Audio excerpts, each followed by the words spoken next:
Hey there, Ankit. So I'm happy to see that you've written some essays for us. Let's take a look and see what you had to say in this set of essays today. Okay, young people leaving rural areas to study or work. Why and benefits or disadvantages, let's see. Experts throughout both the developing and developed world have debated whether the migration of young people from rural regions towards cities is a positive or negative development. In my opinion, I strongly believe that it is a negative trend and is mainly driven by the career aspirations of young individuals.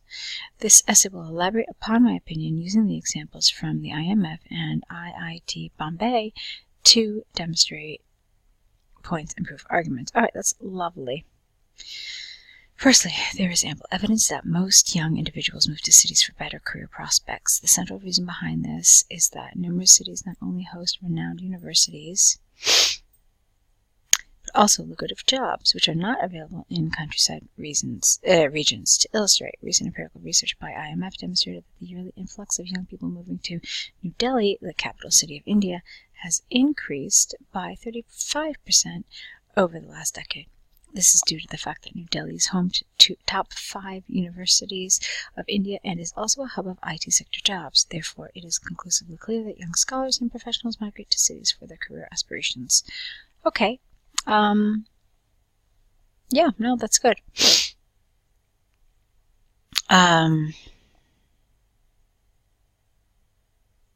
Okay. I'm curious if you did a word count in this essay. How much over 250 is. I suspect looking at it that it is over 250, but I'm curious as to how much. Okay, anyway, let's move on. Secondly, although there is a case for cities playing a vital role in shaping youngsters' career path, it must not be forgotten that this trend takes a huge toll on the city's natural resources. This is to say that increased people in a specific geographical region would consume resources at an increased rate that could result in a scarcity of natural resources over a period of time. Okay, this is nice, but in like 2 sentences, you've used the word resources 3 times. Look, natural resources, and then resources, and then again natural resources. So really, this is the kind of thing you have to be careful about. Make sure that you vary up your language a little bit. That's it. Just vary it up, either with synonyms or rephrase it in such a way that you don't have to repeat yourself so many times. Okay, for example, an extensive study by IIT Bombay showed that if migration to Mumbai city continues at the same rate, then the city could face a water crisis by the next decade. Thus, it is possible to state beyond doubt that the increasing population density of cities could result in resource depletion in the local area. Resource, again, a 4th time. Okay, Okay, here's a question for you. Do the benefits of this outweigh the disadvantages? You explained to me why it's happening, and here you did focus on a negative, but what I really wanted was for you to directly answer the question.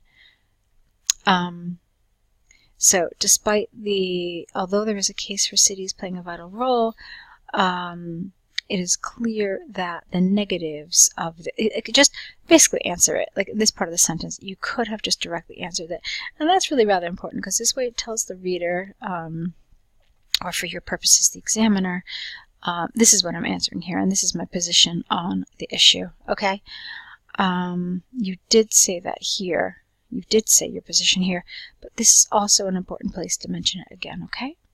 So, from the examples and arguments given, I firmly believe that despite the opportunities proffered by cities, the trend of young people moving there, not to there, moving there, is disadvantageous as it could lead to national resources depletion.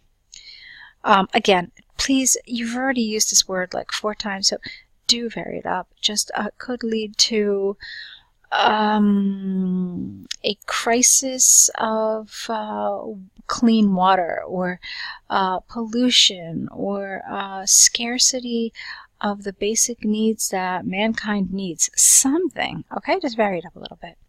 Therefore, government must enact stringent policies to diversify the population and to save natural resources. Again, okay? Careful. Now, I may seem a little strict with this whole natural resource thing, but really, in the last 2 paragraphs, you used it a lot. So please try to vary it a little bit, change up your language. The essay is nicely written, a lot of nice vocabulary, a lot of nice language. Your ideas were nice as well. I did feel like I mean, this would certainly get you a good score. I'm certain of it, but I do kind of feel like at the level at which you write, you could have developed this a little more, and then this would absolutely help you get an even higher task response score. All right, because a lot of the things, a lot of the elements in this essay were really nice. The language, the grammar, the vocabulary, even the coherence and cohesion. Yeah, I know I kept complaining about resource and natural resource, but that was just one incident. The rest of it was well written. What I think you were capable of doing, although I don't know how long this essay took you, is I think you were capable of developing just a little more, adding, you know, maybe like a sentence or two in each of the body paragraphs to really just develop it a little more and give it a fuller response, okay? All right, let's move on to your task 1. It's a cover letter for a job.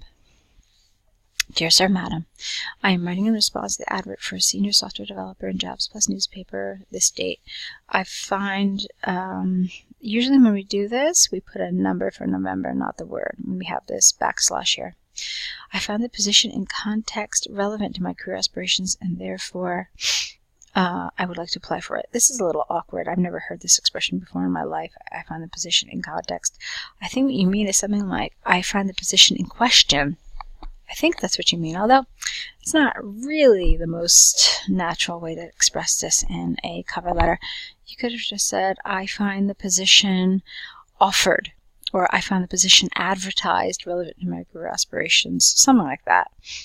Okay, to provide a glance at my professional qualification, you don't do your graduation. You could say I graduated in 2010 in computer science from IIT Delhi University, capital of the U, followed by a master's in I'm assuming you mean a master's of technology in algorithms and data science from ISC Bangalore.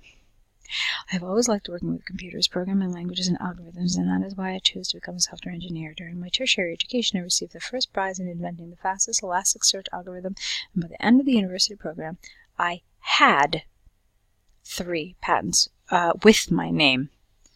Okay? That's how you have to rephrase this a little bit. When I started my career in 2012 as a junior software developer with Bloomberg, I utilized my theoretical skills and designed several efficient e-trading algorithms. As a result, I was promoted to software developer in a year. In addition to the job duties mentioned in the advert, I also possessed the practical knowledge of agile methodologies to deliver the quality software product in comparatively less time, no lesser, which will be advantageous to the organization like yours, where product deliveries are relatively faster and tightly coupled.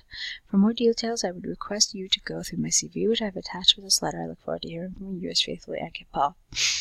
Okay. Let's see. Great. Okay, so it's very good. Really, it's very good. There were just a couple little areas that I mentioned to you that I wanted you to correct. But let's look at this. Did you cover the possible qualifications and the reasons for you to be hired? Yes, of course. Did you cover your past experience in a similar position? Yes, you did. Did you talk about your energy and enthusiasm for the job? So. This to me was probably the weakest one, and I can't really say that there was a sentence or a paragraph where I'm like, oh yeah, here's where Ankit really answered this. You said just that I've always liked working with computers. Is this supposed to show your energy and enthusiasm? Because you could also say that this is your past experience or your qualifications, okay? When I think of energy and enthusiasm for the job, I always think of something like, I know that your company is at the cutting edge of software development, and I have been attending seminars regarding the platform you use, or it's just showing that you've gone above what's typically expected, showing that you've taken an extra step to show, hey, I really love this company, I really love your job, the job you're offering, and I'm going to prove it to you because I've done XYZ in order to show it. So that's, for me, what we mean by energy and enthusiasm. Maybe you Maybe you took on an extra responsibility at your current job in order to prepare yourself for a job like this. So that's the kind of thing that we really mean here when we talk about energy and enthusiasm. On the whole, though, it's lovely. Really, it's very nice. The language is very nice. It's convincing. It's persuasive. It's just a very good essay letter overall. Okay, so go ahead and correct these, add to your error correction list, and send back your next set. I'm looking forward to them. Okay, so until the next time, keep writing and good luck.